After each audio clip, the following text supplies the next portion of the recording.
DElEd प्रथम semester के वर्ष 2016 में पूछे गए गणित प्रश्न पत्र का कंप्लीट पेपर सॉल्यूशन आप इस वीडियो में देखने जा रहे हैं। अगर आप विगत वर्षों में पूछे गए डीएलएड प्रथम सेमेस्टर के सभी वर्षों के प्रश्न पत्रों का कंप्लीट पेपर सॉल्यूशन देखना चाहते हैं तो इस वीडियो के समाप्त होने के बाद से डिस्क्रिप्शन जरूर चेक कर लीजिएगा। चलिए दोस्तों, आज की इस महत्वपूर्ण वीडियो को शुरू करते हैं।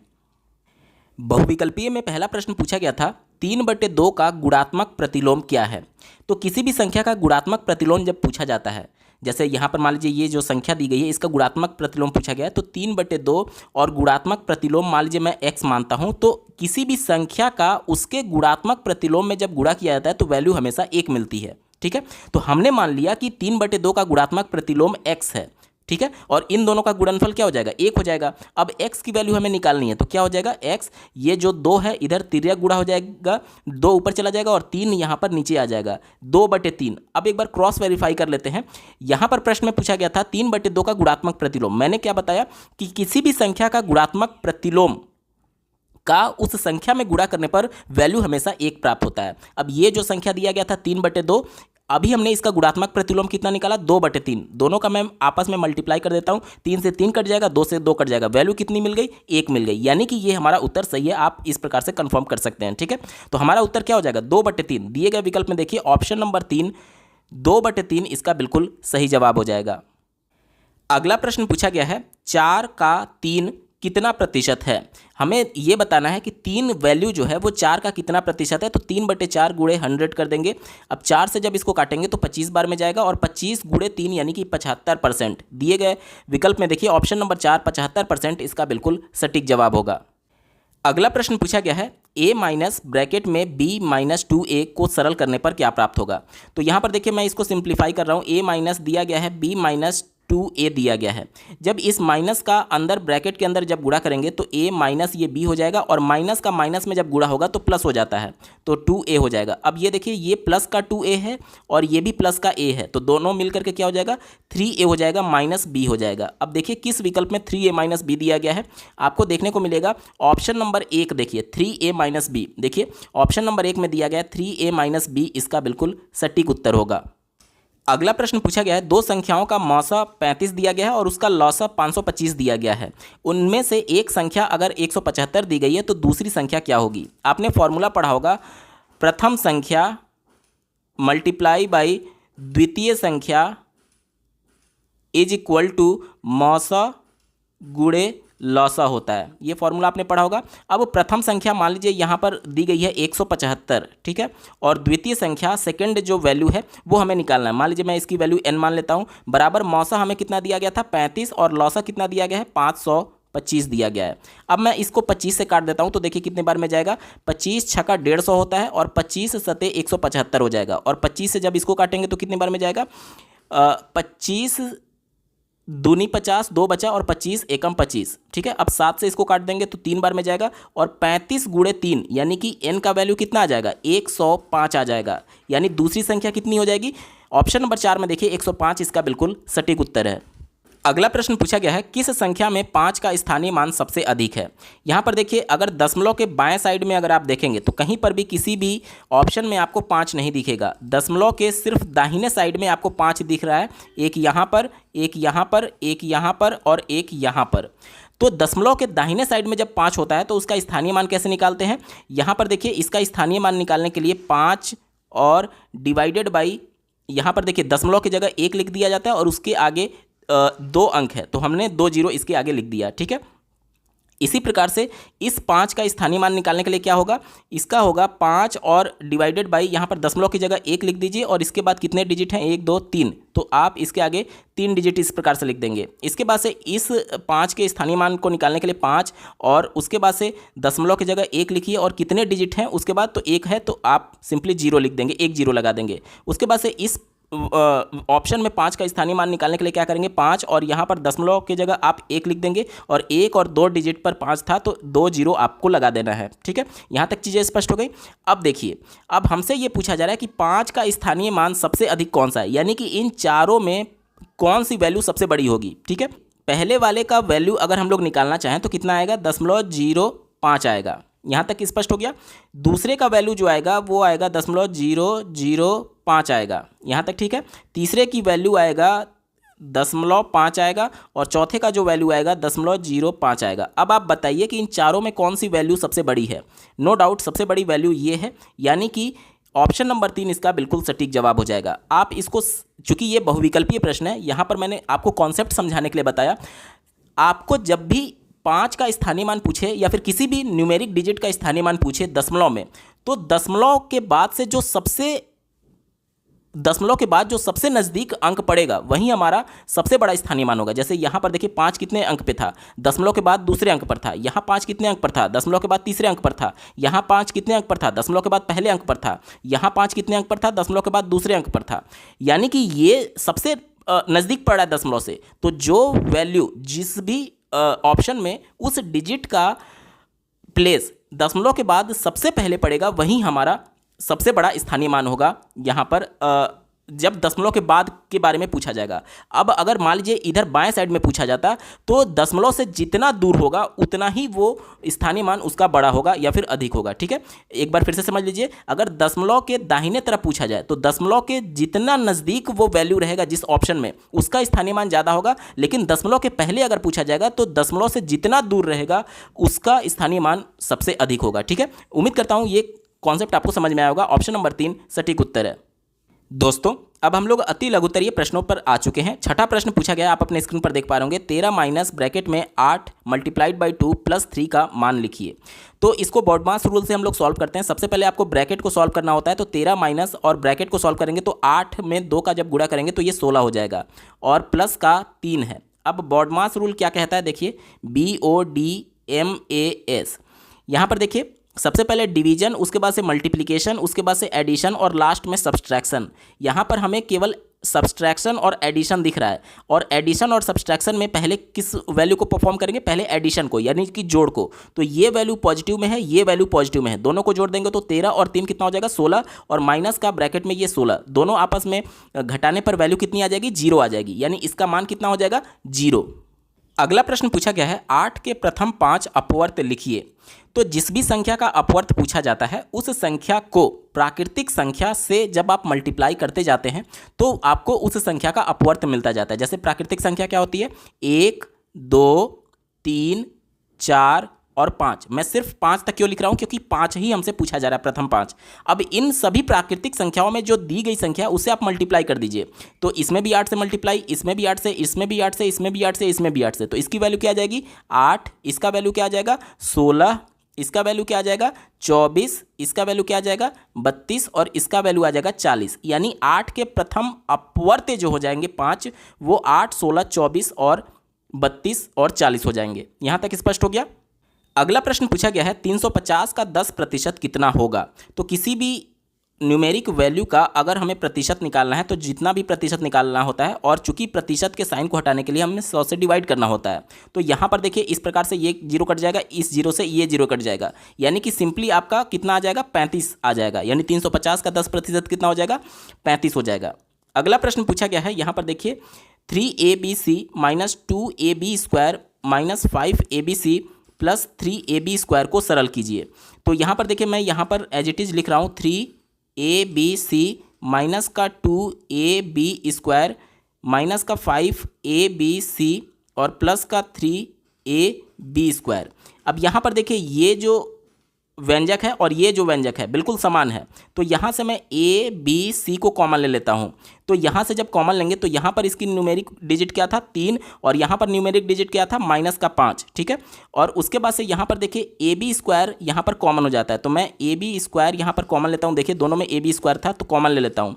ठीक है, तो यहाँ पर इसका न्यूमेरिक डिजिट क्या है, 3 है, और यहाँ पर क्या है, माइनस का 2 है।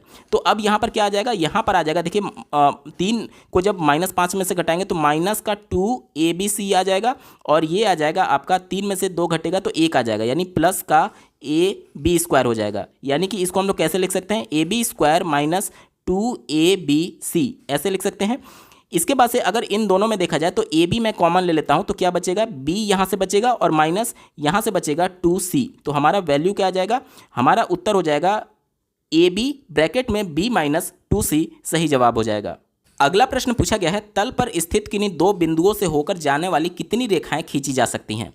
तो मान लीजिए इस तल पर एक बिंदु ये है और एक बिंदु ये है, तो इन दोनों से होते हुए सिर्फ और सिर्फ एक रेखा ही खींची जा सकती है। ठीक है, किसी भी तल में जब दो बिंदु स्थित रहती है तो उससे होते हुए केवल और केवल एक रेखा खींची जा सकती है। ठीक है, तो आपको उत्तर लिखना है, केवल एक रेखा खींची जा सकती है। और इस प्रकार से दो बिंदु आप बना करके इसका नाम दे देंगे ए और बी, और इनके बीच में एक रेखा खींच करके इस प्रकार से आप दिखा देंगे। ठीक है, अगला प्रश्न पूछा गया है, किसी वृत्त के व्यास और त्रिज्या के बीच में क्या संबंध होता है। मान लीजिए ये वृत्त है तो, और ये इसकी मान लीजिए केंद्र बिंदु है, तो केंद्र बिंदु से परिधि पर किसी भी तरफ आप जो रेखा मिलाते हैं ये इसकी त्रिज्या बोली जाती है।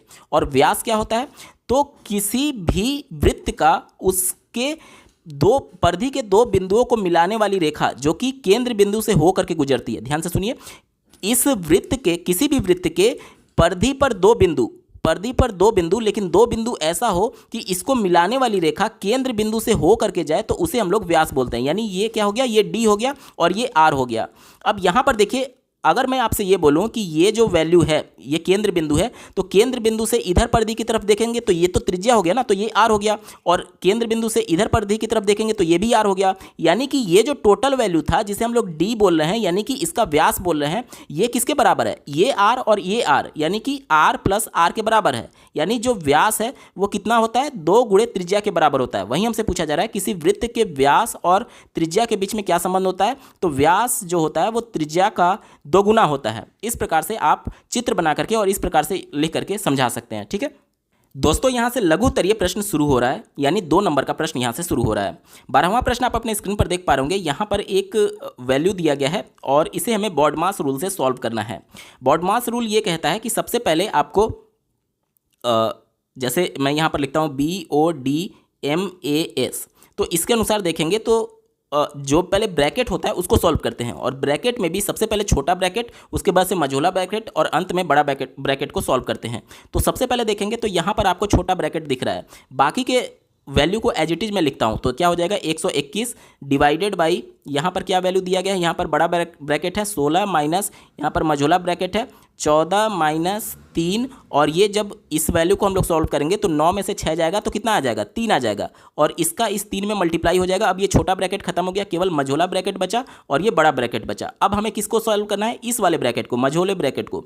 तो यहाँ पर देखिए 3 त्रिक का 9 हो जाएगा, और 14 में से 9 घटाएंगे तो 5 बचेगा। कितना बचेगा, 5 बचेगा। यानी इस जो मझोला ब्रैकेट है इसका वैल्यू कितना आ जाएगा, 5 आ जाएगा।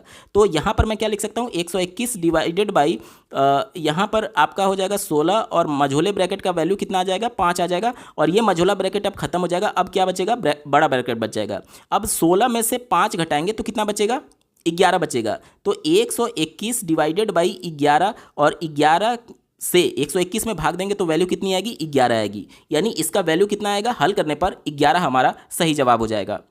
अगला प्रश्न पूछा गया है, पटरी और प्रकार की सहायता से 60 अंश का कोण बनाइए। देखिए हमसे क्या बोला जा रहा है, पटरी और प्रकार की सहायता से 60 अंश का कोण बनाने के लिए बोला जा रहा है। ठीक है, तो यहाँ पर सबसे पहले पटरी की मदद से आप एक सीधी रेखा खींचेंगे। मान लीजिए ये रेखा ए और बी हो गया। ठीक है, यहाँ पर ध्यान देने वाली बात यह है कि ये प्रश्न जो है वो 2 अंक का है, तो सिर्फ आपको बना करके नहीं दिखाना है, बल्कि जो आप बनाएंगे उसका आप रचना भी लिखेंगे, और रचना एज इट इज आप लिखते हैं जिस प्रकार से बनाते जाते हैं। जैसे सबसे पहले आप लिखेंगे कि सर्वप्रथम पटरी की मदद से एक रेखा ए बी खींचा। अब ए को केंद्र बिंदु मानते हुए प्रकार में कोई भी चाप लेते हुए, किसी भी नाप का चाप लेते हुए, सबसे पहले इसको केंद्र बिंदु मानते हुए यहाँ से इस प्रकार से एक चाप लगाया, इसका नाम दे देता हूँ मैं सी। ठीक है, अब सी को केंद्र बिंदु मानते हुए उसी चाप से, मतलब कि जो यहाँ से लेकर के यहाँ दूरी लेकर के हमने इस प्रकार से प्रकार की मदद से चाप लगाया था, अब बिना चाप को बदले केंद्र बिंदु सी को मानेंगे, यानी प्रकार का नोक यहाँ पर रखेंगे और उसी चाप से यहाँ पर एक कट लगाएंगे। अब मान लीजिए कि ये कट डी हो गया। अब ए और डी बिंदु को मिलाते हुए एक सीधी रेखा खींच देंगे, तो ये जो हमारा कोण बनेगा, ये कोण हमारा 60 अंश का होगा। ठीक है, इस प्रकार से आप रचना लिख सकते हैं, मतलब कि जिस प्रकार से आप बना रहे हैं उसी प्रकार से एज इट इज आपको लिखते चलना है। ठीक है, चलिए अगला प्रश्न पूछा गया है, रोहित के पास इतने आम हैं। यहाँ पर एक व्यंजक दिया गया है, इतने आम रोहित के पास हैं। कहा जा रहा है कि उसने इतने आम अपने भाई को दे दिए, अब उसके पास कितने आम बचे। इसको थोड़ा सा मैं सिंप्लीफाई करता हूँ आपके लिए। अगर मैं बोलूँ कि रोहित के पास 10 आम हैं, ये रोहित के पास 10 आम हैं, इसमें से वो अपने भाई को यानी ब्रदर को 5 आम दे देता है। अब मैं पूछूं कि रोहित के पास अब कितने आम बचेंगे, ठीक है।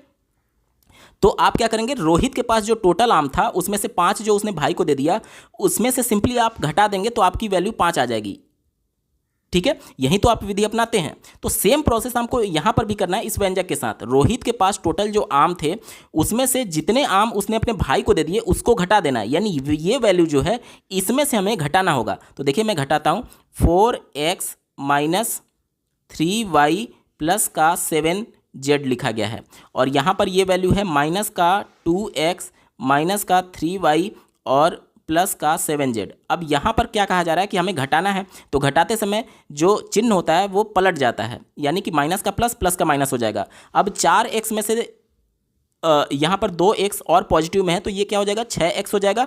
और यहाँ पर देखिए ये वैल्यू 3y निगेटिव में है और ये वैल्यू 3y पॉजिटिव में है, तो ये आपस में कट जाएगा। और यहाँ पर भी देखिए 7z पॉजिटिव में है और नीचे 7z निगेटिव में है, तो ये भी आपस में कट जाएगा। यानी कि रोहित के पास जो टोटल इतने आम थे उसमें से इतने अपने भाई को देने के बाद से उसके पास जो आम बचेंगे वो बचेगा 6x बचेगा, ठीक है। तो आपको यही उत्तर इस प्रकार से लिख करके दिखाना है कि रोहित के पास 6x आम बचेंगे, ठीक है। अगला प्रश्न पूछा गया है 56, 70 और 84 का लघुत्तम समापवर्तक बताइए। तो यहाँ पर 2 विधि से आप निकाल सकते हैं, पहला गुणनखंड विधि और दूसरा भाग विधि। यहाँ पर हमसे स्पेसिफिकली किसी एक मेथड से नहीं पूछा गया है, तो कोई भी मेथड आप अपना सकते हैं। यहाँ पर मैं भाग विधि से आपको सॉल्व करके दिखा रहा हूँ। यहाँ पर हमसे पूछा गया है 56, 70 और 84 का।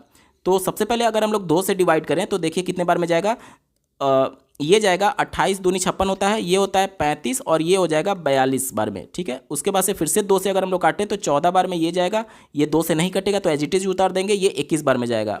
उसके बाद से फिर से 2 से देखें तो ये 7 बार में जाएगा, ये 35 हो जाएगा और ये एज इट इज 21 उतर जाएगा। उसके बाद से देखिए 3 से अगर हम लोग काटें तो 3, ये 7 नहीं कटेगा तो एज इट इज उतार देंगे, ये 35 भी नहीं कटेगा और ये 7 बार में जाएगा। इसके बाद से 5 से अगर हम लोग डिवाइड करें तो देखिए 7 एज इट इज उतर जाएगा क्योंकि नहीं कट रहा है। 35 में भाग देंगे 5 से तो 7 बार में जाएगा और ये 7 एज इट इज उतर जाएगा। अब 7 से काटें तो 1 1 आ जाएगा, यानी सारी वैल्यू यहाँ पर 1 आ चुकी है। अब इन सब का जो हम लोग मल्टीप्लिकेशन देखेंगे वहीं इसका लॉसा हो जाएगा। तो देखिए मैं यहाँ पर मल्टीप्लाई करता हूँ, 2 दूनी 4, 4 दूनी 8, 8 त्रिक 24, 24 पच्चे 120 और 120 गुणे 7, 120 गुणे 7 जब आप करते हैं तो 12 सत्ते 84 और 1 जीरो लग जाएगा, यानी 84 के आगे 1 जीरो, 840 हमारा वैल्यू आ जाएगा। यानी इन तीनों संख्याओं का लसा क्या हो जाएगा, 840 सही जवाब है। अगला प्रश्न पूछा गया है, प्रकार की सहायता से 7.2 सेंटीमीटर व्यास का एक वृत्त खींचिए। अब यहाँ पर हमें वैल्यू क्या दी गई है, व्यास का वैल्यू दिया गया है 7.2। अब किसी भी वृत्त को खींचने के लिए हमें उसकी त्रिज्या पता होनी चाहिए, क्योंकि कंपास में प्रकार में आप वही डिस्टेंस त्रिज्या को लेकर के केंद्र बिंदु मान करके इस प्रकार से वृत्त खींचते हैं। तो यहाँ पर चूंकि हमें व्यास दिया गया है, लेकिन आपको फार्मूला पता है जो व्यास होता है वो क्या होता है, 2r के बराबर होता है। अब हमें r की वैल्यू निकालनी है, d का वैल्यू हमें कितना दिया गया, 7.2 बराबर 2r। r का वैल्यू क्या हो जाएगा, 7.2 डिवाइडेड बाई 2। तो ये देखिए 3 दूनी 6, देखिए 2 तिहाई 6 और उसके बाद से 1 यहाँ पर बच गया और ये दशमलव लग जाएगा, उसके बाद 12 है, यानी कि 2 छक, यानी कि क्या आ जाएगा 3.6 सेंटीमीटर हो जाएगा। ये इस वृत्त की क्या हो जाएगी, त्रिज्या हो जाएगी, 3.6 सेंटीमीटर इस वृत्त की त्रिज्या हो जाएगी। अब आप पटरी की मदद से 3.6 सेंटीमीटर नाप का प्रकार में इस प्रकार से नाप ले लेंगे और उस नाप से एक केंद्र बिंदु मानेंगे O और 3.6 सेंटीमीटर त्रिज्या का नाप का इस प्रकार से आप वृत्त बनाएंगे, ठीक है। ये जो कैलकुलेशन मैंने आपको दिखाया d बराबर 2r और ये सभी चीज़ें आप लिख करके दिखाएंगे, क्योंकि ये जो प्रश्न है वो 2 नंबर का है, तो एटलीस्ट आपको इतना प्रोसेस दिखाना होगा। ऐसा नहीं होगा कि डायरेक्टली आप इस प्रकार से वृत्त केवल बना देंगे तो शायद आपको पूरा नंबर ना मिले, ठीक है। और इसलिए आपको पूरा प्रोसेस यहाँ पर करके दिखाना, और साथ ही साथ यहाँ पर आप इस प्रकार से भी लिख सकते हैं r और इसका वैल्यू 3.6 लिख सकते हैं, ठीक है। और यहाँ पर इस प्रकार से एक डॉटेड करके आप व्यास भी दिखा सकते हैं और इसकी वैल्यू आप 7.2 सेंटीमीटर इस प्रकार से दिखा सकते हैं, ठीक है। जब आप पूरे प्रोसीजर को फॉलो करेंगे तभी आपको पूरा नंबर मिलेगा डीएलएड में। दोस्तों इस प्रश्न पत्र के अंतिम पड़ाव में हम लोग आ चुके हैं। आपको अभी तक का ये वीडियो कैसा लगा कमेंट के माध्यम से जरूर बताइएगा, क्योंकि आपका एक कमेंट मुझे मोटिवेट करेगा ऐसे ही महत्वपूर्ण वीडियो लाने के संदर्भ में। अगर आप प्रीवियस ईयर प्रथम सेमेस्टर के सभी सब्जेक्ट के year wise complete paper solution को डिटेल में देखना चाहते हैं तो इस वीडियो का डिस्क्रिप्शन जरूर चेकआउट कर लीजिएगा इस वीडियो के समाप्त होने के बाद से। अगला प्रश्न आप अपने स्क्रीन पर देख पा रहे होंगे, एक उद्यान में विभिन्न प्रजाति के फूलों के पौधे लगाए गए हैं। नीचे दी गई सारणी में इन पौधों की संख्या भी दी गई है, जैसे गुलाब के 300 पौधे हैं, गेंदा के 250 पौधे हैं, जूही के 100 पौधे हैं और डहलिया के 150 पौधे हैं। इन आंकड़ों को पिक्टोग्राफ द्वारा प्रदर्शित कीजिए, जबकि 50 पौधे का सिंबल यहाँ पर दिया गया है इस प्रकार से एक स्टार के माध्यम से। ठीक है, तो पिक्टोग्राफ का मतलब क्या होता है कि जो भी यहाँ पर हमें संख्या दी गई है उस संख्या को हमें इस जो सिंबल दिया गया है इसके माध्यम से रिप्रेजेंट करना है। और यहाँ पर अब चूंकि 300 गुलाब को हम इस प्रकार से 300 सिंबल तो बनाएंगे नहीं, इसलिए हमें यहाँ पर पैमाना दिया गया है कि आपको मानना है कि 50 पौधे का मतलब एक सिंबल ये मान करके चला जाएगा।